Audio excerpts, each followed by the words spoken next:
All right, this is a question we ask all our guests, and I always like to see the answers we get. If you were granted 2 weeks right today, Sandra, of course you're driving your own bus here with Tandem, but no obligations, no commitments, how would you spend that 2-week mini vacation from life? You know, you put the BlackBerry, whatever, away, no email, no cell phone. You could take a family member with you, or you could just get lost for 2 weeks. What would you do? I would go on vacation. There you go. There are a couple of places where I Sure. would want to go. I really would like to go to Vietnam or Cambodia or both. Really? Yeah. Wow. No, and those, you know, I was a history major, so I'd like to go there, or I would just like to spend it in the Bahamas or someplace warm where I wouldn't have to think, or just knowing that I could stay at home and not have to deal with the phone, the BlackBerry, email, that sort of thing. I So love yeah, that. That's I know. great. You know, just send me to the nearest campsite or trailer park. I don't care. This is a question I want to ask you back to women in leadership. How would you encourage women in our generation and younger to get engaged in the community?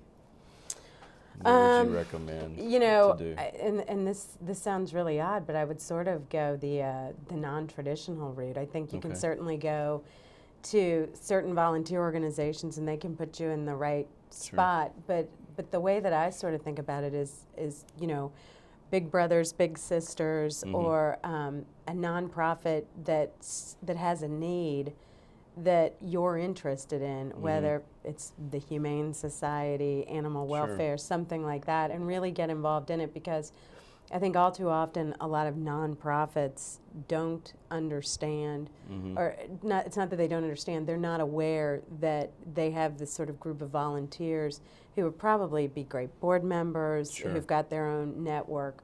And I think that's a huge, a huge way, because I think you learn so much from nonprofits, you really do, the management. The other thing is, I think there's a real tendency for people not to get involved in things, whether it's work-related or from a volunteer standpoint, because I think there's a tendency to sort of feel that the work isn't gratifying, or that it's... Or even financially rewarding. Exactly, and I think at the end of the day, you really have to start out at the bottom, no matter where you wind up, because that's where you learn the most, and it is far better to go into a position being overqualified than underqualified. And